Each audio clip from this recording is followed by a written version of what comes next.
And these men come, and it's 4 of them. And I remember in the moment sitting, and I felt an evocation because I remember the intimidating nature of, oh my God, there's 4 of them. And then I sat down, and I'm somewhat stoic, somewhat calm.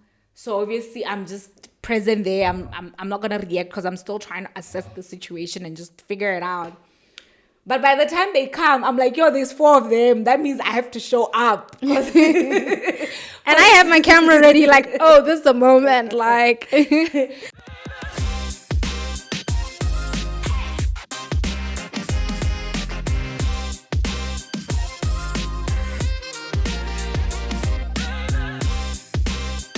Sapiosexual platter. ladies and gentlemen, the verdict is in. And guess what? Heritage wins. My name is Shatani Samalagai. And I am Belle Abo Ame. Welcome to the Sapiosexual platter. platter. Woo, to heritage, to culture, to Africa, to African kings. It's an exciting time, guys. It's a super, super exciting time because of the era that we're in. You know, recently we got the pleasure of attending the Law Society Gala Dinner 2025 on the 24th of July. Yeah. And no, really spiritual. It was so fun and it was so wild at the same time. Yeah. Wild. We don't even know what that was. We don't know. And the reason why we're doing this video is because there's been a deep demand of people just having curiosity about what took place and what was our role. And people just wanted to find out more. Guys, we were just spectators. Right. No, we were though. We were not part of the program. Oh yeah, that's true. Yeah. We're not that's part true. of the program. We're not called there to do anything. We went there as attendees. Okay, regularly ticket the hell in English. We just went there to attend like other children. You know? That's what we're doing. And the interest to attend this particular gala dinner was due to the theme. Yeah. Because typically I wouldn't attend a law society gala dinner. Why, I don't know, but it has never been something that was a point of interest or intrigue in me. Yeah. And then this year Madame decided, tell them the story. Yeah, so I usually attend the dinners. I love them. As you know, I'm the attorney at fashion. Yeah. And I love a moment to just, show off, a little bit of my African talent. And of course, enjoy and interact with other members of the legal profession. So the Law Society of Botswana is the regulator of private practitioners in Botswana. And I'm a member. Yeah. I attended last year, and then this year, the flyers came out, and it was like, contemporary African couture. Yeah. And so the theme was just around, Africa and, fusing Africa with modern law. With couture. And I was like, wow, this is so exciting. And I can't think of any better person to attend this event than my fellow Sapio. Yeah, hi Sapio. Yeah. Hi Sapio. Also because we recently did an episode on, suits and, suits and, their role in corporate Africa. Yeah. And how we can infuse a little bit of Africanism in how we do things. And there is a specific clip where I even talked about like the wigs in court and things like that. So You're jumping. Oh, okay, fine. You're jumping. Sorry, we are still guys. at a point where Okay, fine. We're telling people Fine. it came about for us to attend the The gala dinner. as The gala Sapiosexual dinner. platter. So that was the seed planted. That was like a month About a month prior. ago. About a month ago. To So the date. Yeah, so I saw the flyer and I called her and I said, yo, there's this gala dinner. No, we were together. Were we together? I saw you live. I don't know where it was. I don't know if it was your house or mine. And you're like, oh, I'm going to launch you. Oh, yeah. So I said, Yeah. wow, this is perfect. The Law Society is hosting this gala dinner and you're coming, I'm going to launch you. Yeah. That's the perfect day to launch you. Yeah. Also because, for those who don't know, Belle has a law degree. Yeah. And she hasn't been practicing because she's been wearing several hats. She's a serial entrepreneur. Amen. But she's talked about, making her debut and finally putting her law degree into, practice in I'll be terms of writing people and she's done a few appearances with me in court at Sapiosexual and Associates as my assistant. So I was like, actually, this would be the perfect way to launch you. And she, in her usual self, like she can be very stoic, so she had no real like reaction to the idea. And then, we just proceeded with life after that. I don't think anything was done. Yeah, nothing. Nothing really. I had a few thoughts about what to wear, but I had so many things to do. So what did you think you're going to wear?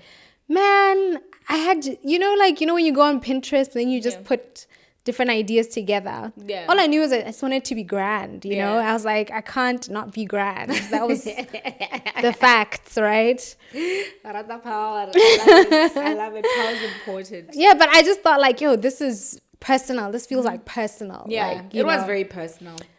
Yeah, so then we ended up just proceeding with life. And forgetting work, about it. We did, I think we shot... there was a week where we shot the Sapiosexual platter, and then I was working on a project for Sapiosexual and Associates that I engaged Bell Consultants for. I think you can tell them what the project is. Oh yes, guys. In the wake of the new Employment and Labor Relations Bill, which has successfully passed in Parliament, Sapiosexual and Associates is doing a project to raise legal awareness, and so we invited several corporates to Hotel 430 to come and share some insights on the bill and what it means for them as businesses, and sharing practical tools on how they can effectively implement the bill once it becomes an act of parliament. So Bell Consultants ideated that concept and then assisted with execution as well as shooting it. So you can look forward to some content in that regard. So that was Thursday. That was Thursday the 24th. Sorry, it was Thursday the 24th. The 24th. Yes, I made a mistake. I thought the gala dinner was the 24th. No, the gala dinner was not the 24th. The 24th was the workshops. So that was the 24th. So you can imagine the exhaustion because we did 4 groups from like 8 o'clock in the morning until like 5 p.m. That's when we knocked off. So I was exhausted. She was exhausted. And then we were invited to another event, which didn't happen, but Thank God. Thank God. So there was already that, like, oh my gosh, I just did this thing, and now tomorrow on the 25th is going to be another event, so it's going to be makeup again. And like, if you know us, we just like to, just show up. So it comes more naturally to her, but for me, it's a headache. So I was already like, what am I going to wear? And like, oh my gosh, there's so much pressure. Then she sends me a text on Friday. She's like, are we going to this gala dinner or what? Yeah. And I was like, girl, you didn't see how much we spent on it. And my interest with Friday was basically one of the MCs, TK, had posted the flyer for the event. So I didn't know anything about the details of the event prior to Friday. Friday was the day before the event. So as far as I'm concerned, this gala dinner is not coming up in conversation anymore. Thank God. My introverted self is just like, thank God she's not bringing it up. I don't know what this launching me is about. So thank God. And then Thursday, we don't talk about it. I knew that it was around the 26th or that weekend, but I was so comfortable with not going. And then the moment TK posts, and then I see the flyer, I see culturally formal, contemporary African couture. I was like, Africa, something called Africa, and we're not there. Themed Africa, we're not there. This is not serious. And then immediately I was just like, no. She called me, guys. She's like ah. So I was at the office and she calls and I'm like, this is so unlike her, because if you know her, she's not an extrovert like me. I want to go to events. I want to be there. I want to be seen. I don't care. You have to kind of force her to get out. And so I was like, she's calling me. What does this mean? And she's like, this is, and then she texts later, like, this is bugging me. And I had already made the decision that I had. You said we're not going. Yeah, I was like, we're not going. No. Did you not see what we did on Friday? Did you not see on Thursday? Did you not see what we did yesterday? Do you know how much that costs? Yeah. Like, you know what I mean? And then I was like, hey, okay, fine. But like, this must be spiritual. If somebody who's an introvert who normally doesn't go out their way to like talk about events is pressing you about it, it must mean something. So then I was like, fine, let's just go over budget for the month. So I called her and I said, I will buy the tickets, but I'm not involved in the process of making the outfits. Like, miss me with that. I'm not doing it. I'm not doing it. I'm like, do you hear me? I am not doing it. Like, don't even stress me about it. And that to stress is about a style of my errand. Like, I remember just the times that even when I was just handling the outfits where I was just like, what in the extroversion is this? And I kept messaging her. I'm like, oh my God, I made a mistake. And I kept ignoring her because I already bought the tickets. Like, I bought the tickets, you know? So I was like, I'm like, we made a mistake. We shouldn't be going. Like, and I was just like, wow, because honestly, we made the decision that we're going Friday evening around 4. Around, No. 3, 4. It was earlier Friday because I bought the tickets in the afternoon. Hey, it was around 3. It was late afternoon. Wow, okay. Because I dropped off material around 4 or past 4 and those women were closing. But you texted me asking for like 500 for the beads. That was in the morning. It wasn't. Immediately after you sent the 500 for your beads, I was in African Mall to buy the beads. Immediately from African Mall, I went to buy material. From Main Mall, I went to African Mall to buy material. Then after buying the material, went to the tailor. Okay. Immediately. So it was late afternoon. So by the time I dropped material at the lady who sews, it's like 4 in the evening. And mind you, the event is Saturday, the next day. And by 4 Friday evening, we don't even have any concepts of what we're wearing. So I just basically went to the market. There's this market, one of the first malls in the country. So they have a lot of like cultural stuff, heritage stuff there. So I just went there to have a look like, oh, what can be worn? And then obviously conceptualize. I was like, okay, polarity. We like to acknowledge the wholeness of life and how polarized life is. So I was like, okay, black and white, the colors of the law. So then I was like, okay, I would wear black. She would wear more white. And then now just trying to come up with different ideas, looking at what was available for us there. So by the time I leave, I was like, okay, I'm going to get her those beads because these are bits that people wear when the child is young and they are for protection or physical alignment or whatever. And then I was just sitting there. I didn't know what outfit I'm going to wear. But long story short, the lady suggested some stuff. I get the material. I drop them off the tailor. The tailor's telling me how much I'm giving her a headache. I like coming last minute. And I come with like very difficult stuff. But that woman is highly spiritual. Like she understands because she was also then throwing in ideas into it all. And then the outfits got done. But it wasn't such a headache because it was such an extroverted experience of going back and forth. And then the next day around like 2, I go and collect her outfit so that because it needed to be dry cleaned, washed. That was a headache because dry cleaners were closing early on Saturday. And she kept texting me like, oh, one dry cleaner this one. And I was like, girl, I do not want to be a part of this conversation. You're not going to do this to me, okay? And then by the time I collect her outfit at 2, and mind you, the event is at 6. The event is in 4 hours. My outfit had not been started. And even when I was telling the lady the concept of my outfit, she just felt like I'm just so troublesome. I like exaggerated and complex things that no, this can't be that. So it was just too much resistance. 2 o'clock, I get there, pick it up, go to the thing. I'm even annoyed because I'm just like, my outfit hasn't even been started. Why am I so self-sacrificial? Why am I running with her outfit? Her outfit was done because there was 2 elements. Both were done. And mine had not even started. So I was even annoyed. I'm just like, you're so self-sacrificial. What are you going to wear? The event is in like 4 hours or less than, because at this point it's now 1:30.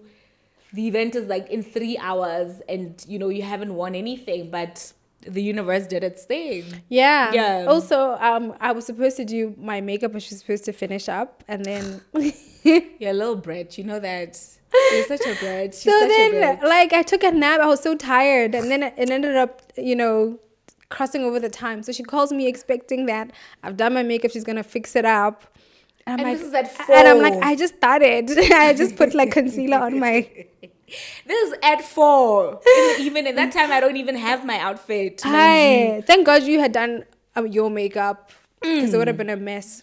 I would have been a mess. It would have been a mess. So yeah, so then we do makeup, and then she goes to collect the outfits, and then she comes and she shows me my outfit. Oh my gosh. Oh my gosh, guys. And oh my God. So this is homage to customary law, Wow. because like the chiefs wear. I love it. leopard. So it's like we're doing a thing. Like we're doing a thing, guys. It's the polarity. You know what I mean? Exactly. That was also a thing in my head. Polarity. That Oh was my a thing. God. Oh my Let's God. put this on. Let's see how it looks. Oh my gosh.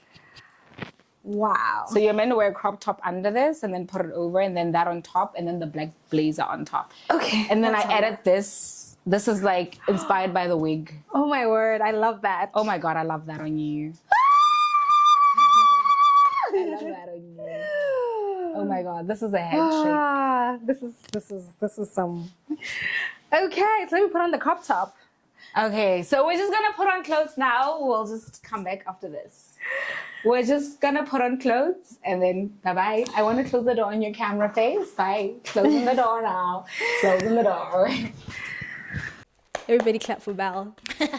Africa, right now, I want you to stand up where you are. If you're sitting down at your office, I want you to stand up. Clap for Belle. She's a genius, guys. Oh my God. Like, I kid you not. I was so blown away by like everything she put together. What I'm wearing is actually a creation of that chaos. Yeah. And I love it. Yeah. It's a jacket of hers. And then like the sleeves that these ladies put together. It's just so grand. It's just so, it's wonderful. Well done. And Thank you. Thank you. What a talent. Thank you, amen. What a talent. Yeah. And what was so interesting was she kept on coming to want to give me anxiety. So she'd be like, so what's happening? And I was like, Because I didn't know anything. Imagine you have zero concept of what you're going to wear, and you only get your outfit an hour before the event. Do you guys understand that? Like, that was just so wild. And there was no measurements taken. And that was another thing. I was like, she didn't ask for my measurements. She just kept giving me instructions, like, make sure that, those pants of yours are clean, and I had to wash them the day prior, and make sure that some blazer of yours is ready. And then, we also agreed that I'm gonna dye my hair white, because we've been talking the longest time about dyeing my hair white. So I was like, yeah, this is actually the perfect event for you to do that, and it goes together with the concept that she came up with that I didn't know anything about. Yeah, but tell them why you had to dye your hair white. So I had been thinking about dyeing my hair and just making like juxtaposing it against like the wigs that judges of the High Court wear, to say, you know what, actually, this is a colonial thing that we've kept going, but there's absolutely no reason for keeping it as part of our culture as Botswana. And it was like, you know what? I should dye my hair white. Why? Because wisdom is innate. It's within us as Africa. Yeah. And rather than wear the white wigs, why not just be the epitome or the embodiment of that wisdom that the wigs are meant to convey? Yeah. By just dyeing my hair white in and of itself, to say, that is enough, you are enough. Yeah. And your hair is enough. Yeah. Yeah. And then to just explain the outfits, with her outfits, it was just keeping the colors of black and white, which are the colors of the law. It's gray, blue, black and white. But black and white are the ones that are most common, because the gowns and the bibs are black and white. So just playing on that. And then obviously it's couture, so we had to go with an exaggerated sleeve. It was very Met Gala, like this year's Met Gala as well. I really love. I was like, you know what? Yeah. If this was at the Met Gala, like I dare would've you, ate. I could literally, right? Would've ate. Yeah. And then the beads as well. The beads just complemented white. And then we just went for a bib, like the normal legal bib, but just giving it an African twist with adding gray The beads because beads, they yeah. complement white so well. And then with my outfit, Wait. yeah. I also had the Siditi. Oh, yes, Yeah. and Siditi as well. Siditi is common in a lot of African cultures, and they use different things. I think here in Southern Africa, we like to use the cattle tail. In Western Africa, they like to use the horse's tail. Really, the significance of it is that African leaders or healers use it Yeah. as a symbol of, cleansing energy, Yes. authority, bestowing blessings. So it's you'll see the video, like I'm doing this, and it's a chant, Yeah. and a symbol of that. So it was like a symbol of authority coming Yeah. in as an African queen, as it were. Yeah. And then with my outfit, it was just homage to customary law, to just say that initially when you just look at African heritage and where we're coming from, the laws used to be set by the kings. So in Botswana, now the kings are known as chiefs because of the colonial times, but they were never called chiefs. They were kings in their own rights. But because you had the authority of the colonial master having a title of king, queen, they had to change the titles of African people to just make them lesser than the king and the queen and bestow chieftaincy upon them. So kings turned into chiefs in Setswana culture. So you had it in a way that the Tswana king had to go out in order for him to, before he sits on the throne, he has to go hunt a leopard. And when he hunts the leopard, it's the skin of that leopard that would be used during his coronation. And the way that he would hunt the leopard, it had to die with one spear blow to it, because you're not meant to create a lot of damage on the skin. It has to have as much, as minimal damage as possible. And then they'll use it at the coronation. So we went with that leopard skin, or not even leopard skin, like leopard print rather, as an emulation of that, of the customary law and how chiefs handled it. And then with the hat that I'm wearing on, we added beads, because normally if you've watched the episodes previously, it never has these beads. We added the beads as a homage to the wigs that people wear. So I don't know if somebody's watching, the chief justices or whoever just oversees the judiciary, if you want to use me to design new hats that can emulate the wigs, because we're not saying we should let go of the culture that has been, but there's a way to innovate it and make it more fitting to our identity. So we can literally just create wigs with what I did here. And this is an eggshell from the ostrich, which is common for making jewelry for the Tswana people, especially those who come from the desert. So it was just an infusion of a lot of things. And then I carried the stick. For those who know the true essence of me would know what the stick is about. But the stick is also adorned with my tribal totem, which is the buffalo. And with some healing stones as well. So it was just a very intense evocation through fashion, because what took place at the event was wild, because we did not even prepare. We just went there to have fun, to be honest. Yeah. We just went there to say, hey, like, they're finally doing something that's so connected to who we are. So just go and show up and have fun. Yeah. But the minute we arrived, guys, it was just drama. So yeah, we started off at the, what's the area, the waiting area. Yeah. And we're just having fun, Taking pictures. I was doing chants. As you know me, I always come up with a line, with a phrase. And I was just having fun. It was like African king, African queen. African king, African queens, Malau Wile, Kubama, African kings, African kings, African queens. We are here. Malau Wile. Yeah.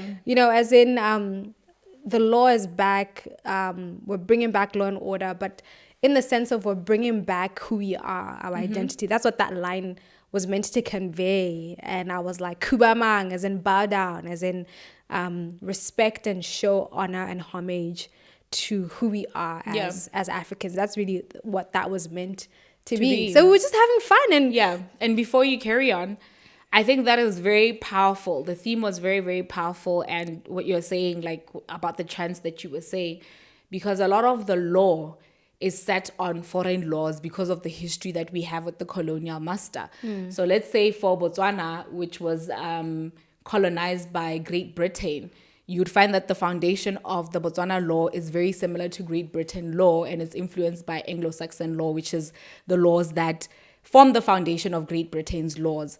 So then you'd find that a lot of the cases that come up at times tend to be in conflict with the customary way of doing things, or what Botswana have always known in that culture, or always carried out things in that way. So that clash of these foreign or modern laws with what is there culturally is things that have been, there's just been continuous clash. And even when you look at the learning system, it's like puts a lot of focus on modern laws and all these foreign laws than it does on the internal laws, the cultural laws that we have. So it was quite fascinating that was the theme, and her chance was to basically say we're ushering in a time where our customary laws take higher precedence than all these different modern laws in terms of our energy and our focus, and we have to find a way to develop the integrity of the legal system by making it whole, by putting that cultural component, because you cannot deduce yourself from your heritage. We cannot deny the fact that we are in Botswana, we are Black, we look a certain way, and we live a certain way that is different from the rest of the world. So if we live a different life from the rest of the world, why would we then mostly adapt the laws that are foreign, that are even set not taking in our own context, you know? I think we deserve peace, and we deserve for our culture to be honored. Yes. And so basically she said it better, can't say it better.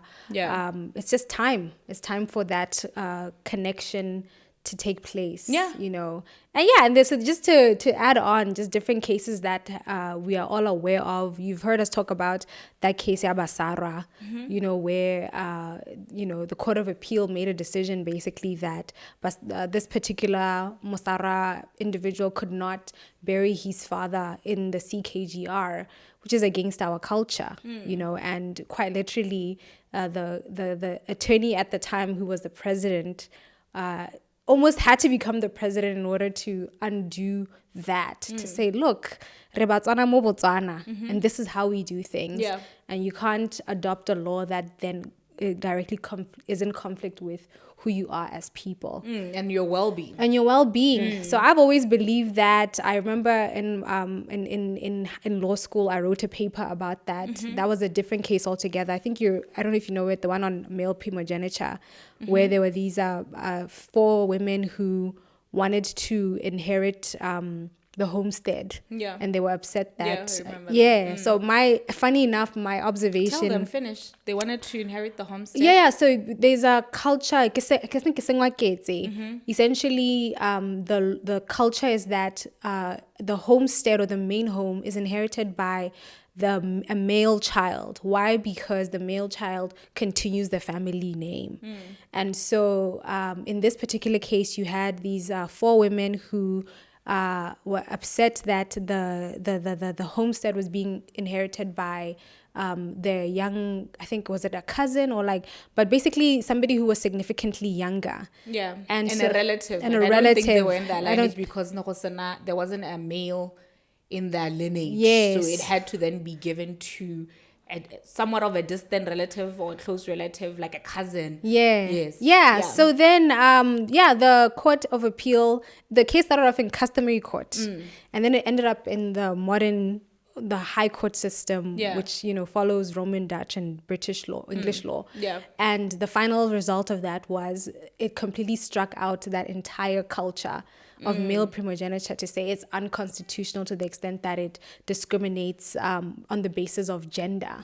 And my observation was, okay, that's one observation, but why would you strike out the entire system, like the entire culture? Yeah. Why not evolve it? Because the idea of it was to say that you have a homestead, you need to preserve it, and you preserve it so that people can come for funerals and weddings. And there's that place that's Kohabo Sabo, Kohabo Somalakai, that's kept for time immemorial. Yeah. So it was just interesting having judges who are interpreting English law and using English law to speak to Setswana culture. Yeah. And as a that was the law of succession. So as a third-year law student, I just found that fundamentally troubling.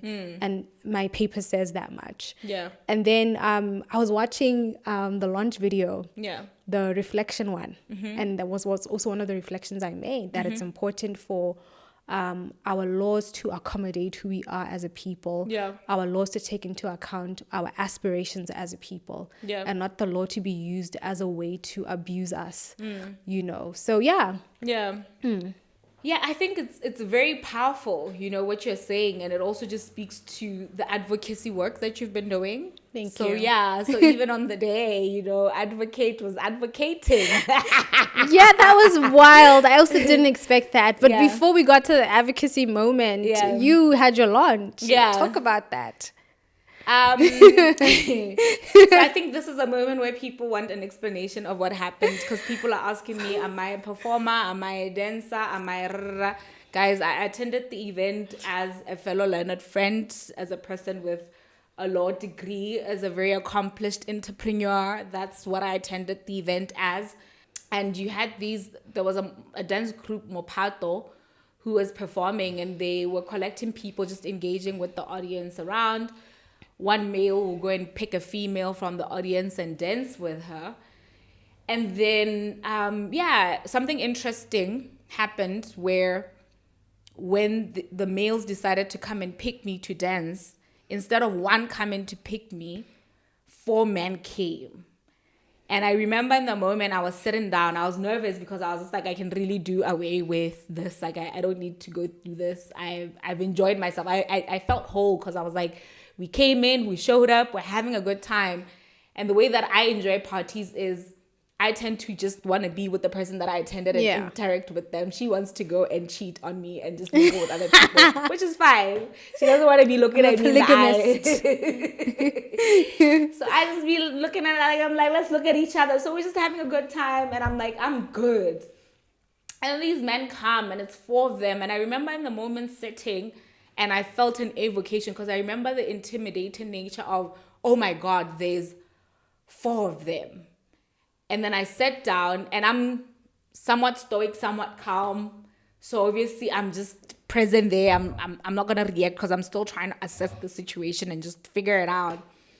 But by the time they come, I'm like, yo, there's 4 of them. That means I have to show up. And I have my camera ready, like, oh, this is the moment, like. So I was like, I have to show up, because with other people, it's been like one man going to peck one woman, and the men were spreading around and getting several women. So there wasn't like attention channeled towards one person by the whole room. So now when it's 4 of them coming, it just felt like there was just so much focus on that direction because of the intensity of the number. So when they came, I'm like, okay, you have to show up. And before then, but that particular performance, we're just speaking about how it was missing something, what we didn't know. But the Mopato performances that we know are always just so intense, so heightened, so detailed. With that one, it was like, okay, we can see the skill, but like there's a spirit lacking there. And then the spirit challenged us. It was like, oh. You busy saying there's something lacking. Let's see what you can do. And then basically they came, they picked me up, and I remember just being nervous, and I was just like, you know what? I have to show up and show up fully for this. And it was also intense because there was an energy that they were emitting out that was now propelling me into meeting them at that level. Like, they were very on high vibration. So it was like, okay, I have to come up to where these guys are. Yeah, and then I just started moving. And then the room started like roaring, guys. It was like, whoa. People were so excited. The energy was so high. It was so and then the intense. dances would meet. It was like some synchronized. It just looked like choreographed. Yeah.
It's like I had an awareness that it felt like we were entering a trance because at the moment it just felt like nobody else was in the room but just me and the dancers.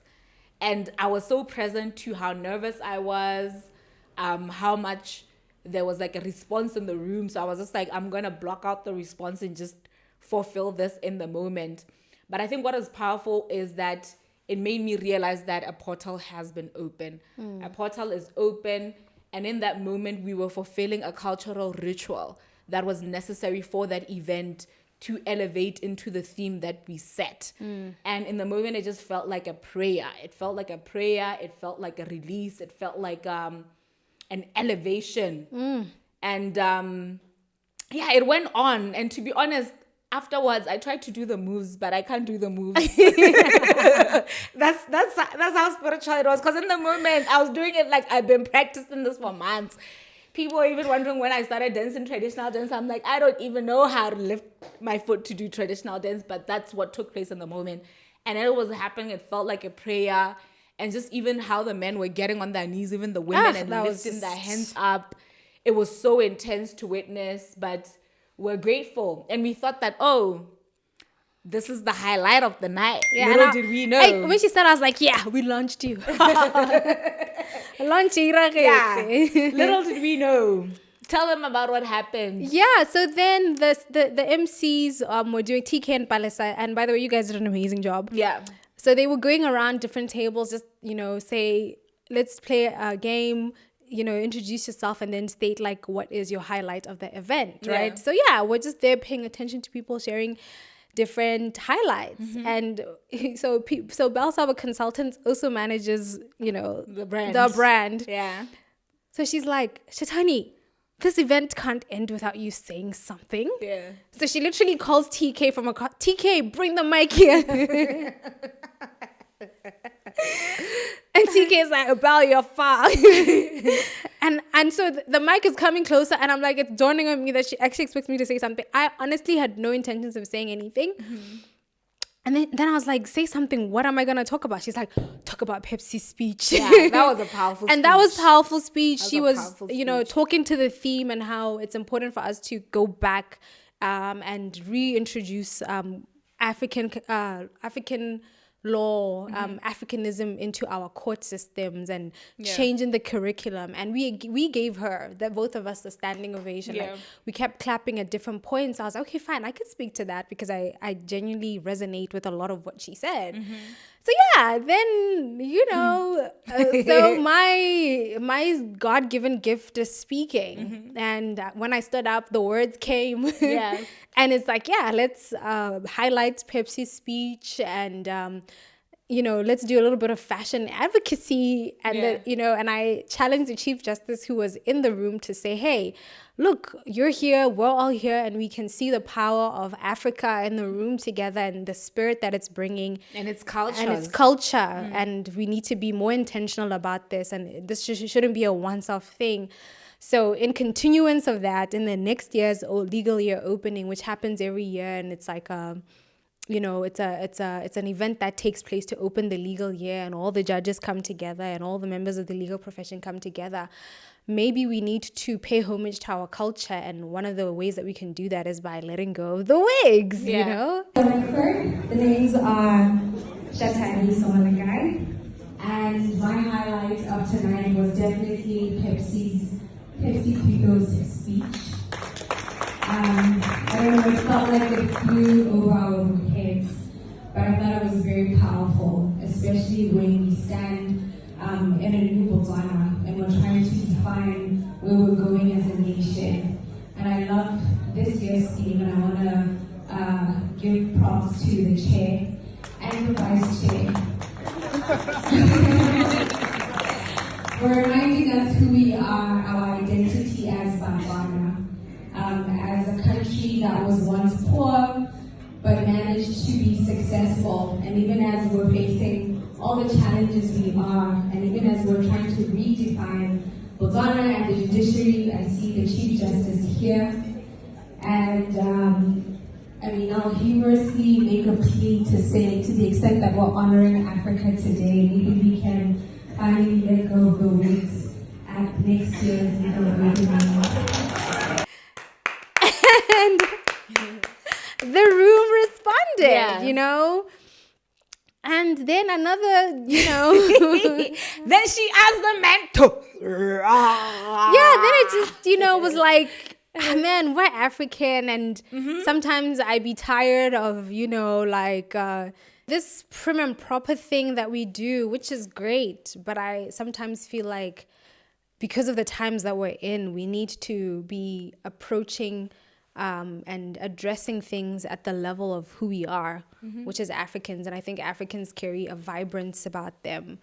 And, I feel like we're literally at war with the things that need to be changed. And I don't think we can fight that war in the way that, our Western friends or Eastern friends fight the war. I don't even think we can fight the war in a way that created the war. Yeah, that's another thing, right? So yeah, in that moment, I just felt like, let's be who we are and let's be unapologetic about it. So first of all, can I just say thank you so much to everybody that participated because everybody participated, and I genuinely didn't. I saw when people stood up, I was like, oh, people are standing up. Yeah. Okay. Then they stood up, and I saw some guy just jump up. I was like, if you're an African king, stand up. Yeah. And then TK was like, if you're a man, if you're an African king, stand up. Yeah. People stood up. And then I was like, before I even said it, there was already ululations. There was excitement in the room. And I was like, okay, fine. I want you to roar. When I say African king, I want you to roar. And then they started roaring. Like, you'll see a clip there. Even Advocate Paja was there, like, whoa. Like, it was so... And so if you're a man and you're an African king, I want you to stand up. All African kings, stand up. Rise. All right, you know you're an African king. Rise. The last time you checked, please, right? Rise.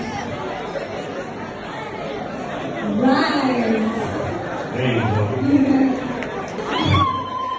Yes, please.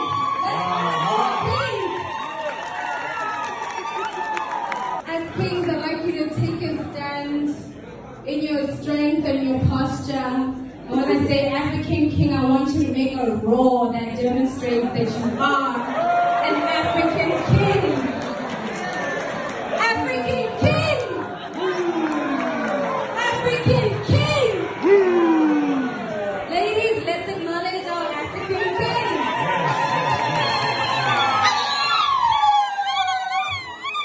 It was amazing, and the energy was it was energetic. It was so vibrant.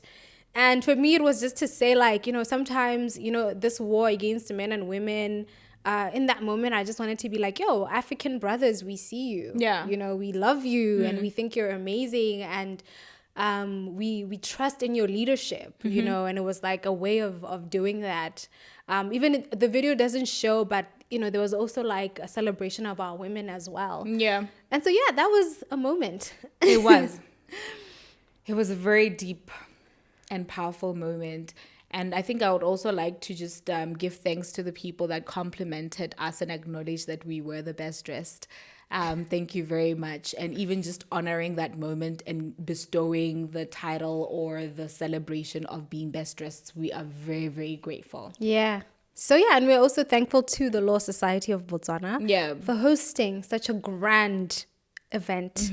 And we hope for more events that are authentic to who we are Yeah. as a people. I think that's where the power is at. Yeah. A return to ourselves. Yeah, very powerful event, very powerful event. And, you know, I think thank us too for making the event, because honestly, our energy is Power. exactly. Yeah. And I think just Sapiosexual being there, it's undeniable that it would have been a very different event if we hadn't showed up and evoked what we evoked in the moment. So a big thank you to God and a big thank you to us. Yeah. Amen. Yeah. So, yeah, guys, that is the Sapiosexual platter. I'm Dal Sabo. I'm Shatani and Somalakai. you've been watching The Sapiosexual platter.